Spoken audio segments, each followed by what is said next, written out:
Olá, tudo bem? Meu nome é Ana Rita, mas vocês podem me chamar de Ana, e esse é o podcast Ana e as Paredes. Sejam muito bem-vindos ao podcast voltado para as pessoas que estão tentando aprender português. Eu juro que é legal.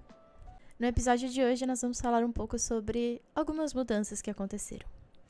Eu costumava ter um outro podcast chamado As Paredes Têm Ouvidos, mas por algumas mudanças que aconteceram no Spotify e no Anchor e, complicações ao longo dos anos, depois que eu precisei parar de fazer o Paredes Podcast, primeira edição, eu acabei sendo forçada a reformular tudo. E por reformular tudo, eu quero dizer só a carinha do podcast, porque o conteúdo vai continuar sendo o mesmo. O propósito do podcast é ajudar quem está estudando português e é nisso que eu vou me concentrar. Agora o nome do podcast é Ana e as Paredes, porque os anos passam, o Spotify muda, o Anchor muda, mas eu continuo conversando com as paredes, então, pois é.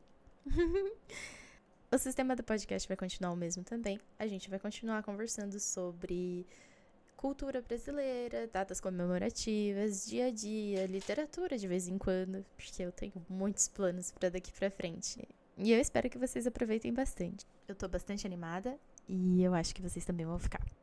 Não se esqueçam que, assim como no As Paredes Têm Ouvidos, o Ana e as Paredes vai ter os posts no site. Os áudios do As Paredes Têm Ouvidos ainda estão no Spotify e em algumas outras plataformas de áudio. Eles ainda estão disponíveis no site do Paredes Podcast. Então fica tranquilo, o link do site vai estar na descrição. Se você quiser acessar, é só entrar lá que vai ficar tudo bem. A partir de agora eu vou usar essa nova conta chamada Ana e as Paredes, que também vai estar no mesmo site do Paredes Podcast. Então fiquem tranquilos. E por lá vocês vão poder acessar um fórum de discussão e também tentar entrar em contato comigo, é claro, por um e-mail ou pelo próprio website. E não se esqueçam que eu também tenho as redes sociais. Então fiquem tranquilos, o podcast vai continuar, a gente vai reformular algumas coisas e vai ficar tudo bem daqui pra frente. O episódio de hoje foi meio curto, mas é porque é um episódio de retorno. Estamos retomando as atividades. E por hoje é só, pessoal. Muito obrigada por escutarem o meu podcast Ana e as Paredes. Não se esqueçam de conferir a transcrição do episódio no site, que vai estar linkado na descrição, assim como as redes sociais do Ana e as Paredes também estarão na descrição, tanto do episódio quanto do podcast.